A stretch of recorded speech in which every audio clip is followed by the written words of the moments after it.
jodoh kita. Ada yang tahu nggak komentar terakhir apa?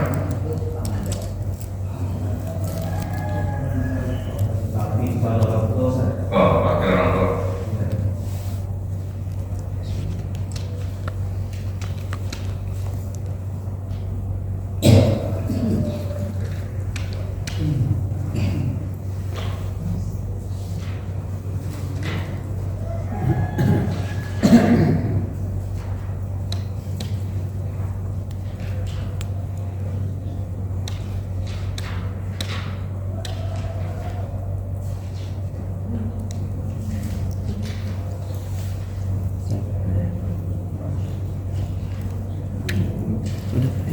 Ini sakit.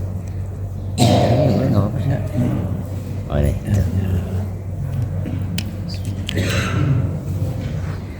Jadi sekarang babnya adalah babu tahrimil hukuk wa qatilatir rahim. Bab haramnya durhaka kepada orang tua dan memutuskan hubungan kerabatan silaturahim. Qala Allah Ta'ala fahal asaitum in tawallaitum an tufsidu fil ardi wa tuqatti'u arhamakum ulaika alladziina la'anahumullahu wa asammahum wa a'ma absarahum.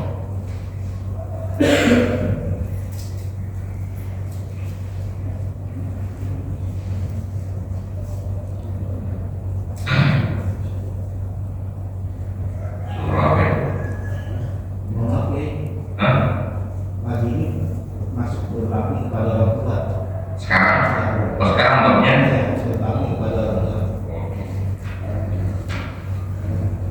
iya, tanda saya begitu.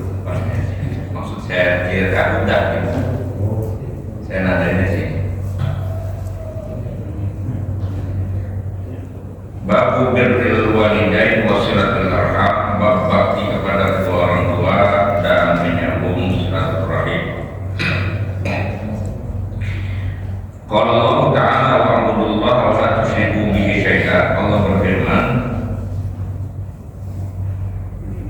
beribadahlah kamu kepada Allah dan kasih jalan lain, wahidu, tauhidkanlah Allah, wa la tusyriku bihi syai'a, dan jangan sekutukan Allah dengan apapun. Wa bil walidaini ihsana, yang kedua berbuat baiklah kepada kedua orang tua, wa bidzil qurba, dan kepada kerabat kerabat, wali yatama, anak-anak yatim, wal masakin, orang miskin, wal jaridil qurba, tetangga dekat, wal jaridil junub, tetangga yang jauh, yang jauh, sahabi berjam, wa ibnis sabil, orang-orang yang dari sekitar kita, dan wa ibnus sabil, wa mamakat aimanukum, dan orang-orang yang di bawah kekuasaan kamu. Wa qala ta'ala wattaqullaha alladzii tasaaluna bihi wal arham. Allah juga berfirman, takutlah kepada Allah yang kamu saling meminta kepada Allah, tasa'aluna bihi wal arham, dan takutlah akan memutuskan hubungan silaturahim. Wa qala ta'ala walladzina yasiluna ma amara Allah bi ayyusal. Ini lanjutan ayat, yaitu orang-orang yang menyambung apa yang Allah perintah untuk disambung, yaitu hubungan kasih sayang. Ayatnya banyak sekali dijadikan di sini. Wa qala ta'ala wa wasainal insana biwalidayhi husna. Allah telah memesankan kepada setiap orang untuk berbuat baik kepada orang tua, kedua orang tuanya. Wa qala ta'ala, dan Allah juga berfirman, wa qadara rabbuka alla ta'budu illa iyyah wa bil walidayni ihsana imma yablughanna 'indaka al-kibra ahaduhuma aw kilahuma fala taqul lahumā uff wa la tanharhumā wa qul lahumā qawlan karīmā waqfid lahumā janāha ad-dhulli minar rahmah wa qur rabbi irhamhumā kamā rabbayani shaghīra. Wa qala ta'ala wa wasainal insana biwalidayhi hamalatuhu ummuhu wahnan 'alā wahn wa fisaluhu fi 'amayn an ishkur li wal walidayka ilayyal masir. Jadi ayat ini artinya perintah untuk bakti kepada orang tua ada tersebar di banyak ayat dalam Al-Quran. Pengulangan perintah sunnah dalam Quran itu memiliki makna penegasan bahwa perintah itu adalah sesuatu yang sangat penting. Setidaknya kita paham perintahnya diulang-ulang. Jadi bukan sekali perintah itu, bahkan perintah untuk bakti kepada orang tua itu menempati urutan kedua setelah perintah mengesahkan Allah. Baru kemudian perintah untuk berbuat baik kepada karib kerabat dan seterusnya. Adapun hadis-hadisnya, wa an Nabi Abdurrahman Abdullah bin Mas'ud radhiyallahu anhu qala, riwayat dari Nabi Abdurrahman Abdullah bin Mas'ud radhiyallahu anhu, dia berkata, sa'altu Nabi sallallahu alaihi wasallam, aku pernah bertanya kepada Nabi sallallahu alaihi wasallam, ayyul amali ahabbu ila Allah ta'ala, perbuatan apa yang paling disukai Allah? Qala, Rasulullah menjawab, as-shalatu ala waqtiha, salat pada waktunya. Qultu, kemudian aku tanya lagi, summa ayyun? Qala, birrul walidain. Setelah itu apa? Kata Nabi, birrul walidain, berbakti kepada kedua orang tua. Summa, qultu, aku tanya lagi, summa ayyun? Setelah itu apa? Qala al-jihad fi sabilillah, amal yang paling disukai Allah adalah jihad di jalan Allah. Ini hadis mungkin sering sekali kita dengar. Wa an Abi Hurairah radhiyallahu anhu qala Rasulullah sallallahu alaihi wasallam, la yajzi waladun walidan illa ayyajidahu mamlukan wa yashtarihu wa yu'tiqu. Tidak memadai, tidak mencukupi seorang anak kewajibannya kepada orang tua kecuali ketika dia mendapati orang tuanya sebagai hamba sahaya, lalu dia beli orang tuanya itu dari tuannya, fayu'tiqahu, lalu dia harus memerdekakan orang tuanya. Ini sama saja dengan hadis yang pertama tadi tentang kalau tanya yang tadi itu apa amal yang terbaik, yaitu sholat pada waktunya, kemudian bakti kepada orang tua. Di hadis ini menjelaskan tentang begitu besar haknya kedua orang tua dalam Islam terkait dengan pengandaian. Bila ada orang tua itu budak, maka si anak itu haruslah memerdekakan dan bukan barang murah. Kemudian wa anhu an Abi Hurairah radhiyallahu anhu anna Rasulullah sallallahu alaihi wasallam, man kana yu'minu billahi wal yawmil akhir wa yukrim dhaifahu, siapa orang yang mengaku iman kepada Allah dan hari akhir, maka hendaklah dia memuliakan tamunya. Wa man kana yu'minu billahi wal yawmil akhir wa yasil rahimah, siapa orang yang beriman kepada Allah dan hari akhir, maka hendaklah dia menyambung silaturahim. Wa man kana yu'minu billahi wal yawmil akhir wa yaqul khairan aw yasmut, siapa yang beriman kepada Allah dan hari akhir, maka hendaklah juga dia berkata yang baik, atau kalau tidak hendaklah dia diam.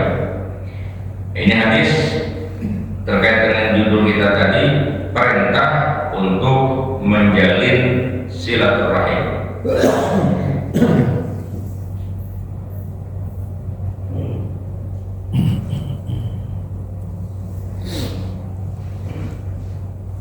Dari dalil yang kita baca ini, baik dari Al-Quran maupun dari hadis Nabi, tentang bakti kepada orang tua adalah satu kepastian, satu keniscayaan yang tidak bisa kita pungkiri. Siapapun kita, kalau hidup itu ingin baik, kuncinya adalah taat kepada Allah, bakti kepada orang tua. Saya mau kasih prolognya agak sedikit singkat, tapi nggak usah panjang-panjang. Mengukur orang baik itu ada 4 standar. Kita mengukur bukan mengukur orang, mengukur diri kita. Ya. Pertama, kita baik dengan diri kita sendiri. Yang kedua, kita mesti baik kepada manusia. Yang ketiga, baik kepada alam. Yang keempat, baik kepada orang yang memusuhi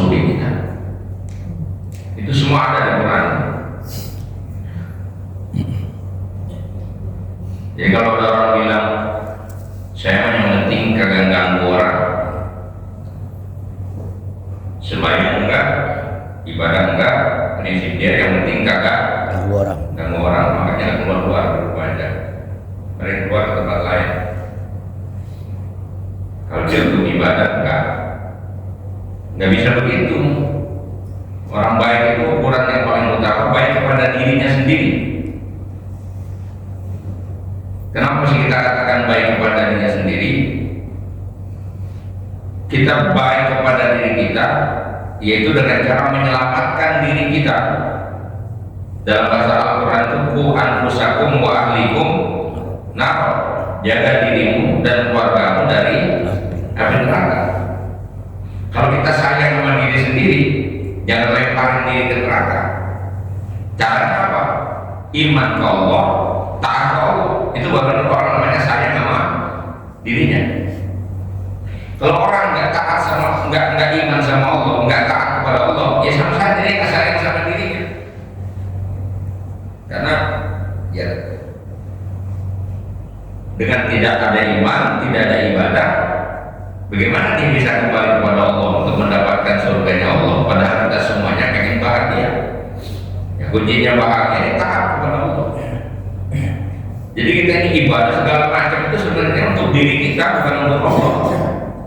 Karena ayatnya itu in ahsantum min anfusikum wa in asatum falah. Kalau kamu berbuat baik, ya, maka kebaikan itu akan menjadi milikmu, dan apabila kamu berbuat jahat, kejahatan itu kembali kepada diri.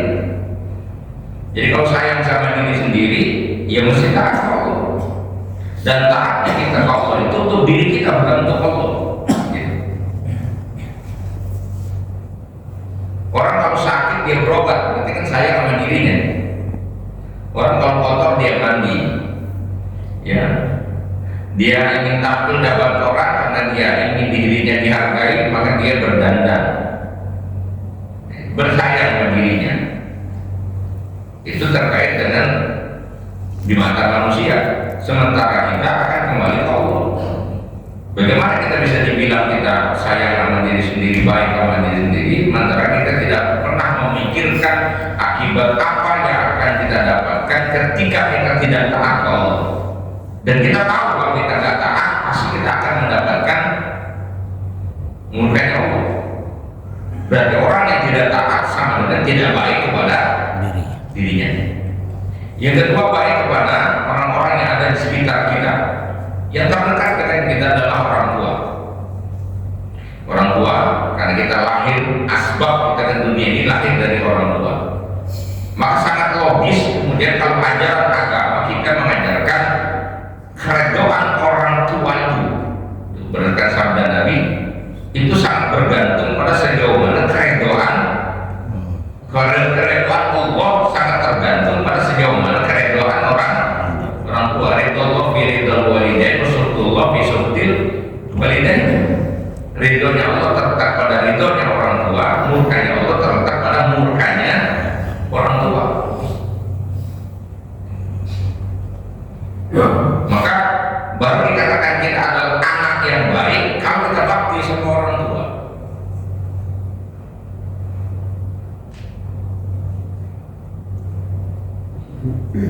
Sementara seringkali hak orang tua itu kita mengabaikannya ketika kita punya kepentingan, kita lupa akan kebaikan orang tua. Kalau kita sebab lahirnya ini dari orang tua.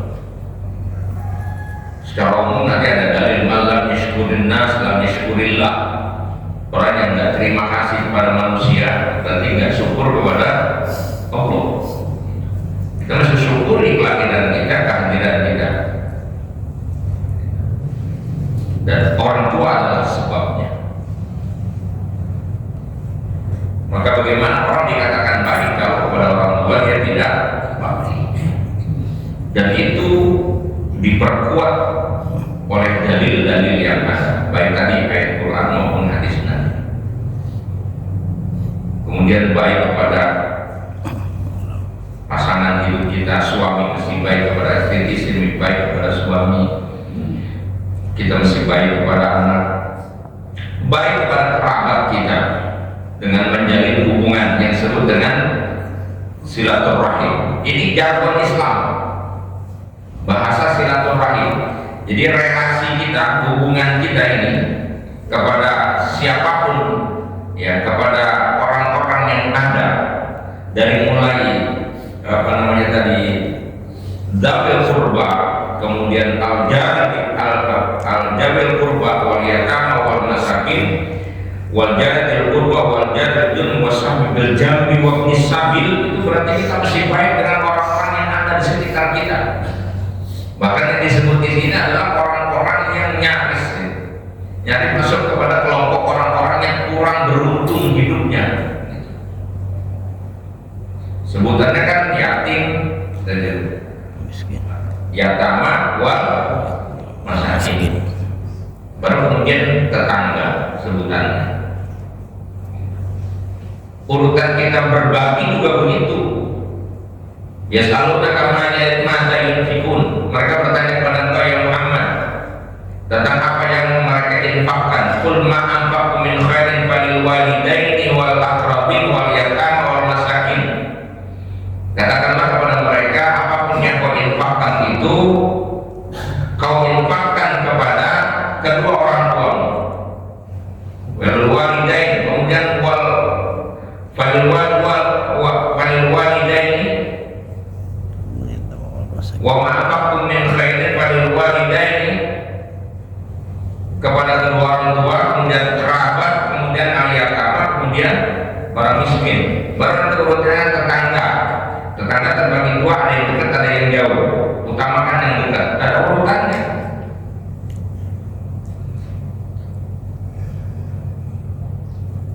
Kenapa mesti didahulukan kepada orang tua dulu?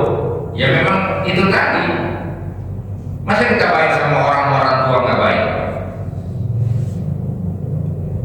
Gitu.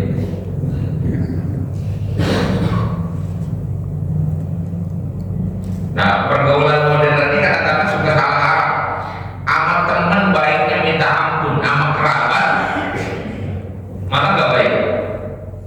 Sama teman nggak ada hitungan, tapi sama saudara itu pakai perhitungan. Ada yang begitu.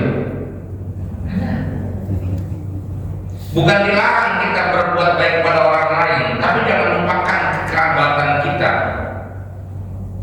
Ada saudara yang lahir sebagai akhun syakik, keluarga kita, saudara yang seayah seibu begitu. Ada akhun lil ab, ada akhun lil ya, kalau memang bapaknya poligami kan ada saudara seayah, yang seada yang saudara seibu gitu.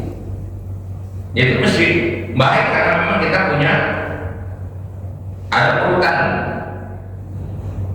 Baru dari situ nanti pak yatim, fakir miskin. Itu harus kita utamakan. Landasannya, itu.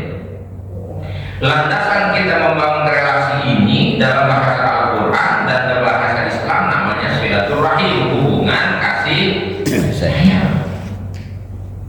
Maksudnya harus didasarkan atas semangat kasih sayang, bukan semangat untung rugi. Kalau dasarnya adalah untung rugi, ketika kita melihat orang lain itu tidak menguntungkan, kita tidak tertarik untuk melakukan hubungan. Makanya ada kecenderungan hari ini orang bergaul senangnya sama orang-orang yang dianggap menguntungin dirinya, bukan kita memberikan untung. Harusnya dalam Islam itu kita membangun hubungan supaya hidup kita lebih banyak mendatangkan keuntungan bagi orang lain. Semakin luas pergaulan kita, semakin banyak kebaikan yang kita berikan kepada orang. Nanti kita kaitkan dengan dalil lain. Ya. Khairun nas anfa'uhum linnas, baik-baik manusia orang yang hidupnya paling banyak bermanfaat bagi orang lain. Ahabbun nas ilallah anfa'uhum linnas, manusia yang paling dicintai Allah orang yang hidupnya paling banyak memberikan manfaat bagi orang lain. Jadi konteksnya kita bergaul itu untuk banyak berbuat baik, bukan mengambil kebaikan. Ini mesti dipahami dulu. Baru nanti Ada perintah yang semakin jauh untuk bisa dipahami oleh kita kali ini ketika tindakan kita salah, di mana Nabi bilang apa? Silman kotoran, sambung hubungan orang yang mutusin hubungan sama kamu. Lo kalau pakai prinsip materialistik, hidup berdasarkan hitung-hitungan materi, bahasa kita, ngapain juga kita nyambung hubungan orang yang kagak mau berhubungan sama kita? Biarin amat. Dia jauh ya juga bisa jauh gitu. Enggak gitu konsepnya. Mesti diperbaiki hubungan itu. Caranya apa? Sambung hubungan orang yang mutusin supaya berjalan hubungan tadi. Dan betapa besar dosanya memutuskan hubungan silaturahmi. Inna rahmata la tanzilu ala qaumin fihim qatilur rahim.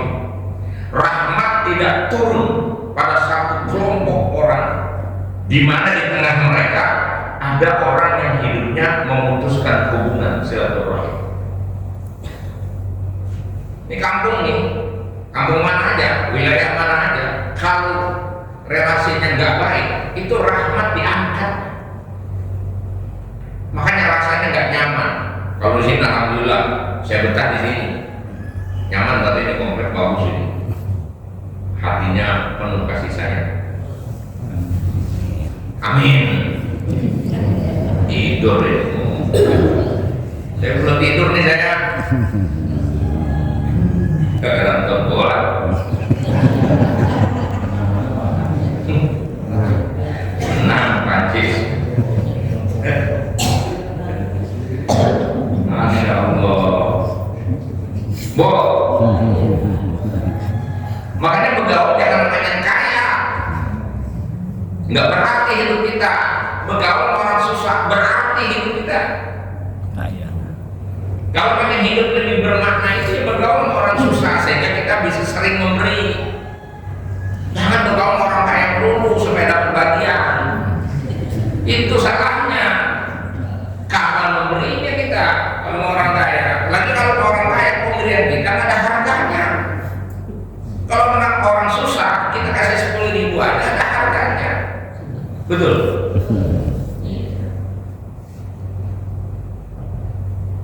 Keuntungan yang ketiga, kita nggak kelihatan susah kalau gaul orang susah mah. Tuh, keuntungan tuh. Kita ini kelihatan susahnya karena teman kita orang kaya dulu. Itu ruginya, makanya untungnya itu kalau bergaul itu dasarnya kasih sayang. Jadi kalau pemarahan, ya nggak apa-apa, sekali-kali namanya dalam perjalanan hidup ada beda pandangan, beda pendapat, itu biasa. Agama juga mengakui itu, sehingga keluarlah sabda Nabi, la yahillu lil muslimin ayyan yura'ahu fawqa thalathi layalin.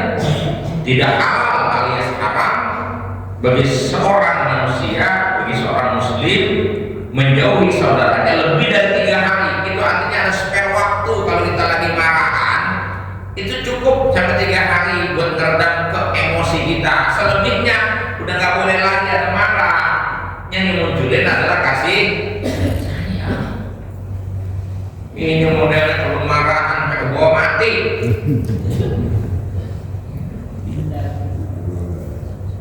Perilaku keberagamaan kita dalam hal urusan menghargai, menghormati, mencintai manusia, Masya Allah tidak lebih baik dibandingkan orang-orang yang menampilkan permainan di atas muka bumi ini. Coba lihat, kalau Bapak pernah nonton yang namanya tinju, MMA, UFC, itu kan lawannya Bapak belur, ditendang, dilumah, ditondok, wah segala macam udah, sampai berdarah-darah. Selesai pertandingan, ya selesai pelukan, gitu. Karena mereka sadar ini cuma permainan. Lah kita ini kalau marahan jangankan sama tetangga, saudara, yang orang tuanya kita masing-masing kagak kenal, sama saudara sendiri yang satu orang tua. Itu udah beranak susah banget baiknya.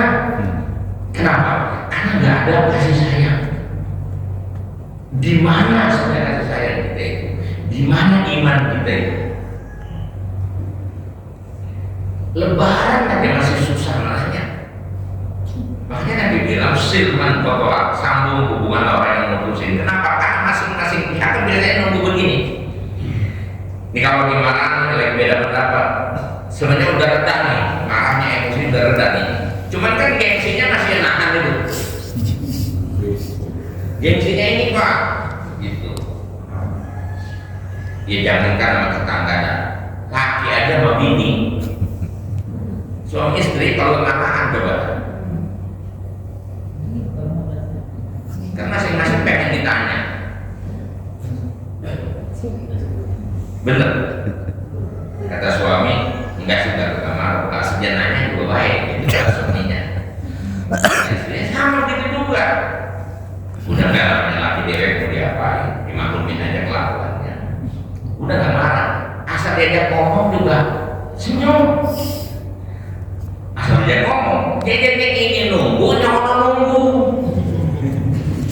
Itu repotnya, makanya Nabi ajarin sama kita. Itu sambung hubungan, mulai duluan.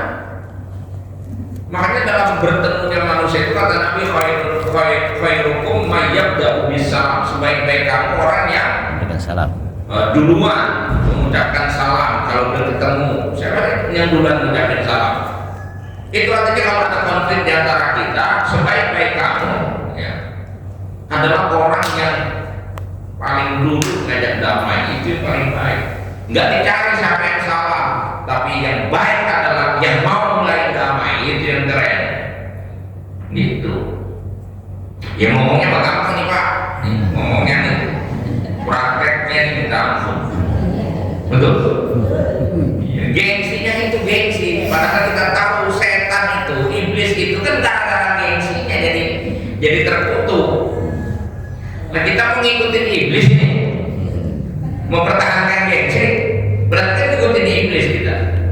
Nggak hina loh orang minta maaf, dan nggak hina juga kita memaafkan. Bahkan secara langsung Quran nggak merintahkan kita minta maaf, jadi perintahkan memaafkan. Faku wasfaku, maafkan. Kalau yang salah mah nggak usah disuruh minta maaf, memang kudu maaf, kudu minta maaf. Orang yang dizolimin aja diperintahkan untuk memaafkan, apalagi yang salah. Logikanya kan begitu. Kalau yang dizolimin aja harus bersedia memaafkan, berarti yang salah, sadar salah, harus minta maaf, gak usah disuruh diterima. Itu landasannya karena kita sayang, ada rahmah di hati kita, bukan orang lain. Makanya suatu saat Nabi pernah bilang sebentar lagi akan ada ahli surga lewat, akan masuk. Ternyata orangnya yang bukan sahabat kok, orang biasa-biasa saja. Dan itu sampai 3 kali. Sehingga sahabat heran, kenapa? Ketika Nabi bilang sebentar lagi akan ada ahli surga datang, orangnya gede juga yang datang udah 3 kali. Akhirnya diambil cara untuk mengetahui amalan apa sehingga orang ini disebut sebagai ahli Surga. Ternyata nggak ada amalan istimewa, ya orang biasa-biasa saja. Akhirnya ditanya setelah 3 hari, hanya ceritanya saya singkat saja. Dia mengatakan, aku tidak punya amalan yang istimewa, aku tidak punya apa-apa. Ya, cuman aku membiasakan diri sebelum tidur, aku lepaskan semua amarah dan dendam yang ada pada diriku. Itu. Bukan yang miara dendam itu berarti calon neraka itu. Ikutin iblis karena mempertahankan gengsi. Ya biasa aja Pak, kita kadang-kadang salah ya salah, wajar kita minta maaf, itu siapapun kita. Kalau tentang ustaz bener melulu ya enggak juga. Di bawah ustaz. Ya itulah manusia itu memang begitu. Makanya berlaku nanti Ya, bahasanya itu berlaku apa namanya, al-insan mahallul khoto wa nisyan, manusia itu tempatnya salah dan lupa gitu. Ini dalil bukan buat diri kita, ini salah makanya lagi nih. Ini dalil untuk bisa memaafkan orang. Jadi kalau orang itu berlaku salah, berbuat zolim gitu, kita kan dengan foto aksum sambung hubungan orang yang mutusin waktu aman zolamat, maafkan orang yang berbuat zolim sama kamu, kata Nabi. Yang ketiga waktiman haramat, memberilah kamu kepada orang yang tidak mau memberi, gitu kan? Begitu kan perintahnya. Maka kita kaitkan semua ini dalilnya, nanti kita akan ketemu itu pada satu prinsip bahwa kita ini harus terus menjaga hubungan di antara kita dengan semangat kasih sayang itu tadi. Jadi memaafkan orang supaya gampang maafin orang, itu dalilnya bahwa manusia itu tempatnya salah dan lupa. Jadi kalau orang berbuat salah sama kita, supaya kita bisa maafin, kita maklumin kan dia manusia. Dia bukan malaikat yang melempeng aja. Dia manusia, dia bisa salah, bisa lupa. Itu sehingga kita mudah memaafkan orang. Yang sering saya dengar nih di masyarakat itu dalil keluar cuman buat bela diri. Itu salahnya. Tidak dia salah, minta dimaklumi sama orang. Apa kata dia? Ya maafin ya, namanya juga manusia, ada salah dan lupa. Dia minta dipahami oleh orang supaya orang paham sama dia bahwa dia manusia yang suka salah, suka lupa. Dilihat orang salah, marahin dia.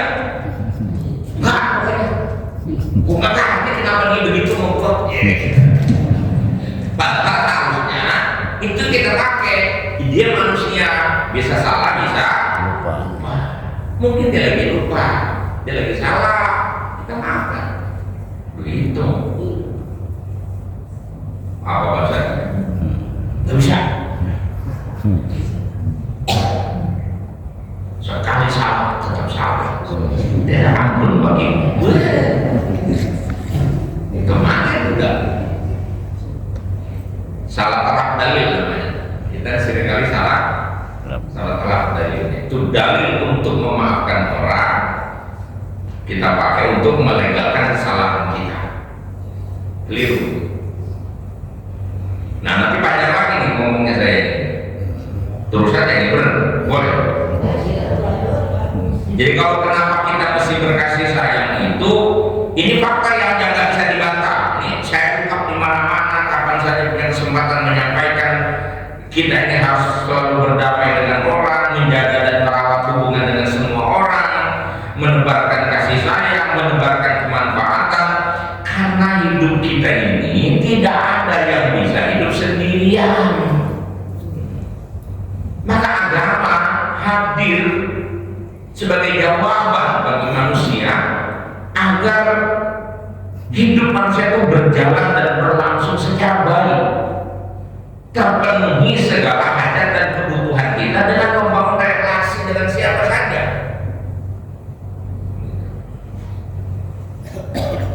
Karena nggak bisa hidup sendiri. Siapa yang bisa hidup sendirian? Mentang-mentang kaya gitu kejegrek sendirian, tinggal di komplek, nggak ada hubungan sama RT pun nggak pernah ketemu, nggak mau dia bergaul gitu kira-kira. Ada yang begitu? Ada aja ya. Seolah hidupnya nggak butuh orang. Kata dia, oh saya nggak butuh siapapun, saya bisa hidup sendiri. Bohong. Mana yang manusia hidup sendiri? Saya nggak butuh tetangga. Kalau rumah saya kebakaran, saya punya saudara pemadam di Bekasi. Ludes rumah lu.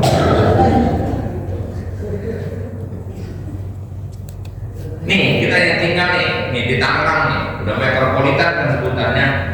Yang paling gampang kita pahami gini lah, kita ini tiap hari butuh beras, tapi kan kita nggak bisa nanam beras. Kita sekarang cuma bisa jual jasa, kita kerja, kita dagang. Dapat duit, dapat untung kalau kita dagang, dapat uang kalau kita kerja. Emang kita bisa hidup makan uang? Kan enggak. Tetap kita butuh nasi, kita butuh beras, kita butuh sayuran, kita butuh ikan yang ditangkap oleh nelayan, kita butuh daging yang hewannya ditanak oleh para peternak. Dan itu tidak ada di kota, adanya di kampung. Itu artinya kita orang kota butuh orang kampung. Tidak ada yang lebih hebat Pak, termasuk paling hebat, lebih hebat. Tentang tinggal di komplek begini rumah yang orang kampung gak kenal, atau pulang kampung seolah-olah kita lah yang paling berbudaya begitu. Orang kampung tuh norak gitu kan? Nggak boleh kita merasa paling. Saya punya bahasa tuh, kita nggak boleh merasa paling. Yang boleh itu merasa saling, baru keren. Ya, tidak boleh merasa paling. Yang bagus kita merasa saling, gitulah. Kita butuh tangan mereka yang petani itu, kita butuh tangannya nelayan, kita butuh itu Pak. Dan pada akhirnya yang di kampung juga sama. Emang dia bisa hidup sama makan beras doang itu? Yang di kampung, mentang-mentang tanam padi, nggak butuh orang kota, pokoknya beras saja. Udah tiap hari makan beras aja gitu. Kan enggak, bininya butuh beli skincare, gitu kan? Nah, istrinya butuh make up, butuh pakaian, anaknya butuh tas buat sekolah, butuh sepatu, butuh uang untuk beli buku. Maka dia juallah hasil tangannya itu, hasil kerjanya itu dia jual kemana? Ke orang kota yang butuh beras. Dia yang punya beras dapat duit, kita yang punya duit dapat beras, gitu loh. Nah, jadi siapa yang penting di sini? Siapa yang paling penting di sini? Yang punya beras atau punya duit? Ya sama-sama kita membutuhkan. Gitu. Jadi mau sombong apa sih kita ini? Romana betantang betenteng masa paling hebat. Termasuk nih ustaz, kiai, dosen, yang kiawan, ulama, gak boleh juga merasa paling penting, paling hebat, paling dibutuhkan. Enggak. Emang kalau gak ada jamaah saya mau mendengerin. Betul. Nah, makanya saya harus punya jiwa rahmat pada jamaah. Coba Bapak Ibu bisa suruh tinggal semua pulang. Ngapain saya di sini, apa gunanya? Betul. Berarti yang butuh tuh ibu-ibu, bapak-bapak yang butuh saya, kok saya butuh bapak-bapak? Saling. Ya gitu. Tantang ustaz kita merasanya nggak butuh sama orang, nggak bener. Jadi orang pintar butuh orang bodoh. Orang bodoh butuh orang pintar. Dan orang pintar kata orang pintar kan ada orang bodoh. Berkelihatan dia pintar. Kalau orang pintar semua kan kelihatan. Betul. Orang cakep aja orang jelek saling butuh. Lah, orang cakep itu baru kelihatan cakep kalau dia yang jelek. Makanya yang jelek gak usah rendah hati, rendah diri gak usah. Yang kan punya jasa untuk menegaskan kecantikan orang. Betul. Iya. Makanya jangan merasa paling, harus bisa merasa saling. Itu Islam ngajarin gitu dengan semangat itu. Orang kaya, orang miskin, orang kaya merasa dibutuhkan. Yang butuh orang miskin aja butuh orang kaya. Orang kaya juga butuh orang miskin. Orang kaya kalau bisa menikmati kekayaannya, ketika ada orang-orang miskin yang bisa dia suruh untuk mengerjakan apa yang dibutuhkan. Betapa menderitanya orang kaya kalau nggak ada orang susah yang disuruh-suruh. Nah, WC-nya mangkrak kudu beresin sendiri, genteng petak kudu ganti sendiri. Apa enaknya itu begitu? Bikin rumah, ngaduk semen sendiri, bawain batu sendiri. Nah, betul. Nggak bisa. Jadi jangan hanya orang susah butuh orang kaya. Orang kaya butuh orang susah. Makanya orang kaya jangan sombong sama orang susah. Sebaliknya yang susah juga jangan sewotnya sama orang kaya. Kita saling butuh. Orang sakit, orang sehat saling butuh. Orang sakit butuh dokter. Emang orang sakit doang yang butuh dokter? Dokter juga butuh orang sakit. Hah? Sebab kita mengatakan lihat dokter rumah sakit, kita udah stres kan, ngeliat saudara kita kondisinya kritis, dia mah nyantai aja. Karena stres kita juga. Kayak dia doang yang dibutuhin begitu. Dan dia kalau ada yang sakit saya membayar dia. Dia punya duit banyak, punya rumah mewah, punya mobil bagus. Dari mana kalau ada orang sakit tuh, Pak? Betul kan? Orang mati, orang hidup aja masih saling butuh. Orang mati gak bisa mati, kudu dimandiin, kudu dibungkusin, kudu disolatin, kuburnya kudu digaliin, udah digali kudu dimasukin. Itu yang mandiin, yang bungkusin, yang nyolatin, yang galiin kubur, yang masukin. Itu orang hidup semua. Betul? Iya. Hanya orang mati butuh orang hidup. Tapi jangan cuma dikira orang mati aja butuh orang hidup. Orang hidup juga banyak yang butuh orang mati. Tukang kain kapan? Kan hidupnya butuh orang mati dia. Jadi kalau ada yang mati siapa yang beli dagangannya? Sedih nggak dia? Kalau satu hari ini nggak ada yang mati, sih dagangannya nggak laku. Sedih ya. Tukang gali kubur itu udah dikit dari orang mati. Nah masuk Ustaz tahlilan. Orang mati.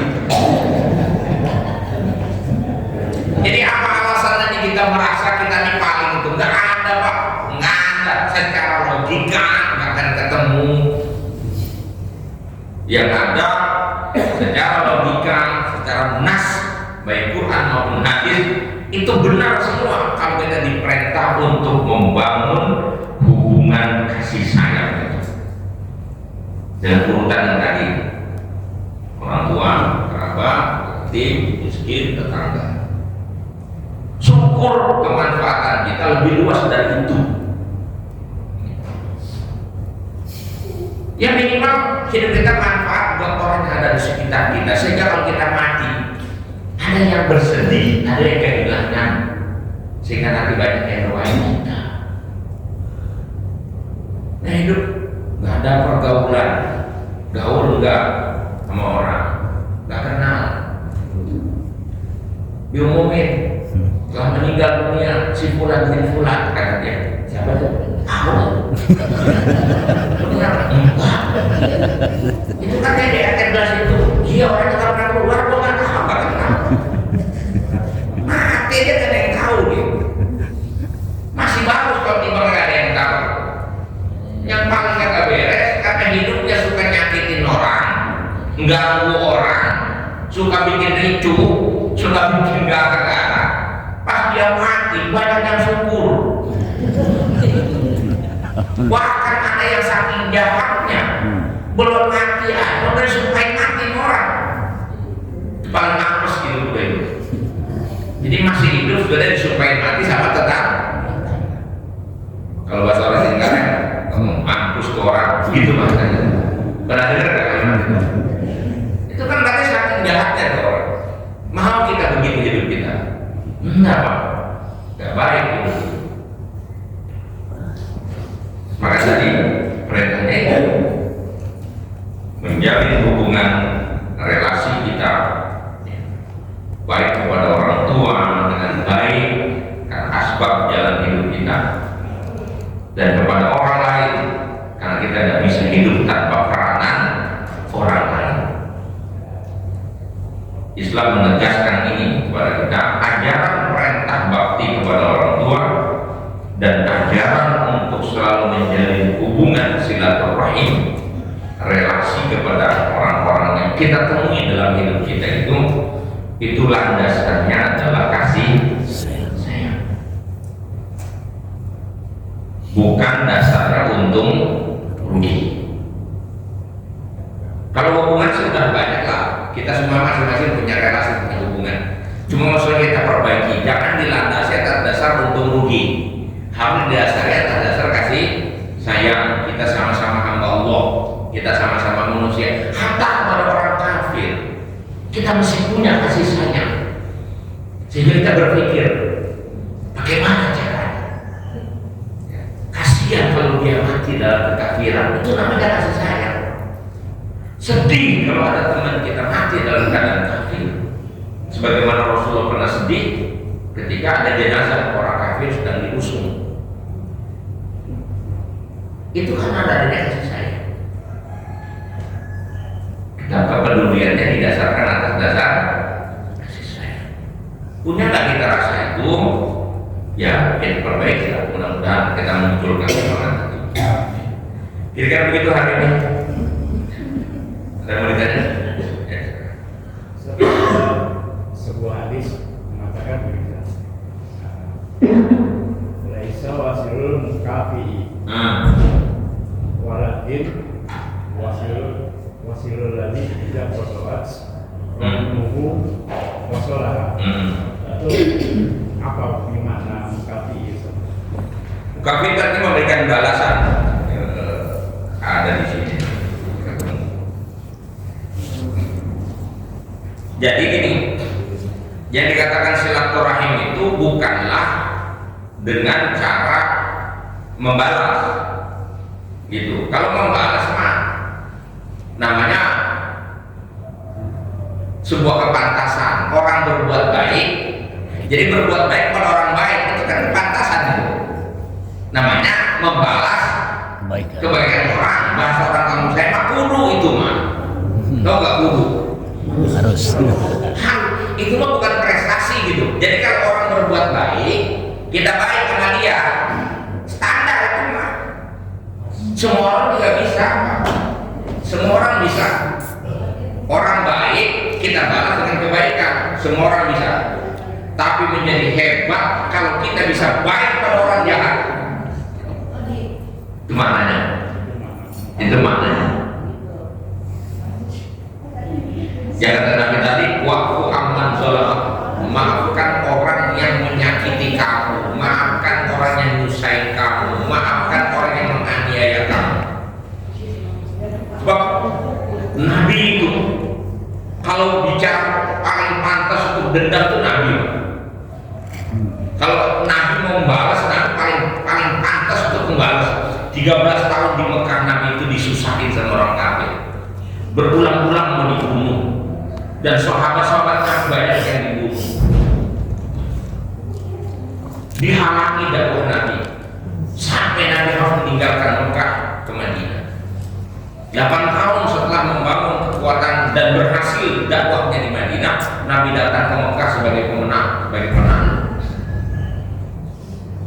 Di Mekah saat itu masih ada orang-orang yang dulu pernah nyakitan dan saya Nabi, artinya memusuhi Nabi, memusuhi Islam. Dikumpulin dengan Nabi saat itu. Ketika mereka sudah tidak lagi punya kekuatan untuk melawan kepada Nabi, di hadapan mereka Nabi tanya, ma zalatum anni fa'ilun bikum, ma tazunnuna anni fa'ilun bikum. Itu kata Nabi, kira-kira menurut kalian apa yang paling pantas aku lakukan kepada kalian?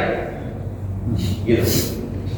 Itu para pembesar yang tadinya jahat-jahat Pak, yang tadinya kuat-kuat, sekarang udah gak berdaya ngadepin kekuatan Nabi dan kaum muslim. Sudah gak bisa ngapa-ngapain, dikumpulin. Pertanyaannya itu benar-benar menohok. Mata zunnuna anni fa'ilun bikum. Apa kira-kira yang pantas aku lakukan kepada kalian? Mereka paham yang paling pantas ya dibunuh gitu kira-kira. Gitu. Yang paling pantas ya dibunuh, nggak ada lagi. Tapi mereka jawabnya bukan itu. Jawabnya dengan kalimat memelas. Mereka bilang, Akhun karim, ibnu akhun karim. Ya Muhammad, engkau itu kan saudara kami, orang mulia. Engkau orang mulia, engkau saudara kami. Dan engkau adalah anak dari Abdullah ibnu akhun karim, anak dari saudara kami yang mulia yaitu Abdullah. Apa maksudnya? Kan memeras.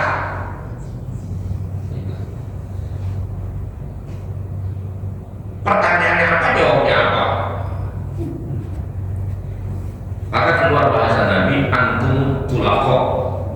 Ya, mulai hari ini kalian bebas. Bebas dari dulu aku nggak maksa kalian, nggak menekan kalian. Aku hanya mengajak kalian kepada yang benar. Aku harap kalian bisa terima itu kebenaran. Dan kenapa kalian musyawarah?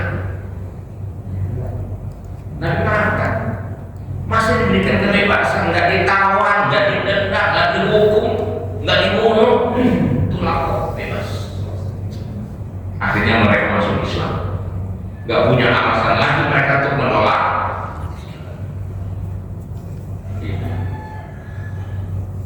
Itu kolerasinya dengan ayat Udil Abba Bil Rufi Anil Jahil. Itu sebelum turun ayat perang.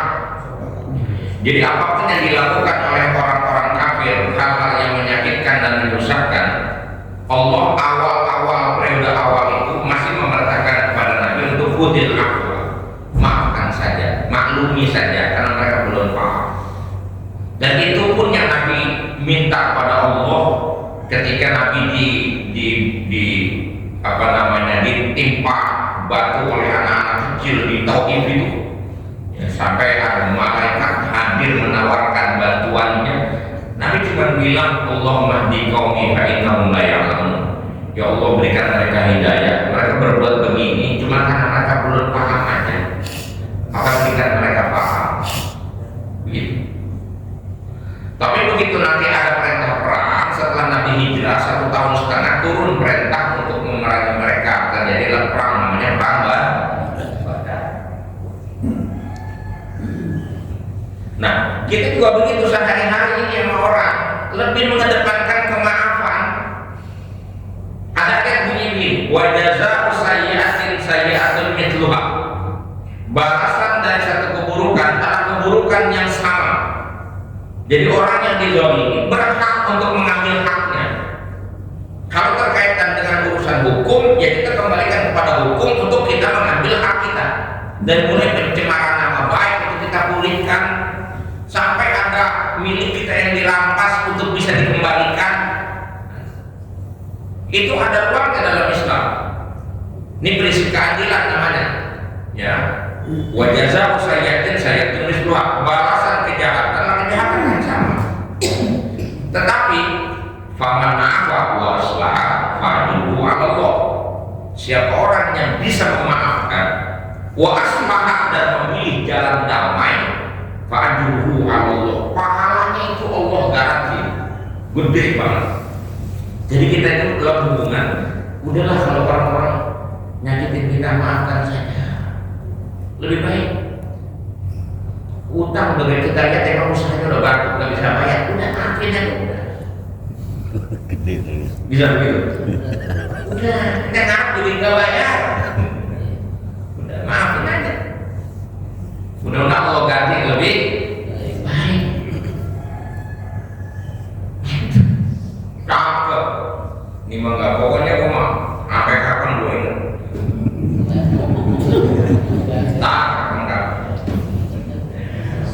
Begitu tuh musuh orang kita benci itu dapat musibah, apa yang bilang toga. Bilang apa? Toga. Walak dia buat. Wah, sok hewangi ente. Kalau mau walak gak aku jahat, walak Nabi. Ente apa sembahyang yang gak jelas. Bagaimana orang walak sama kita. Kemaafan kita itu dulu, jangan merasa suci. Gitu baru keren kalau bisa maafin orang. Lebih-lebih maafin suami ya. Soalnya kalau nggak mengaku dia juga dibikin, maafin, yang masuk buku sejarah. Gitu, saling memaafkan itu paling baik sudah. Nah, Bu, saling memaafkan. Dan wallahu a'lam. Subhanallah bihamdihi subhanallahumma wa bihamdika asyhadu an la ilaha illa anta astaghfiruka wa atubu ilaik. Wassallallahu ala sayyidina Muhammad wa ala alihi wa sahbihi. Alhamdulillahi rabbil alamin. Assalamualaikum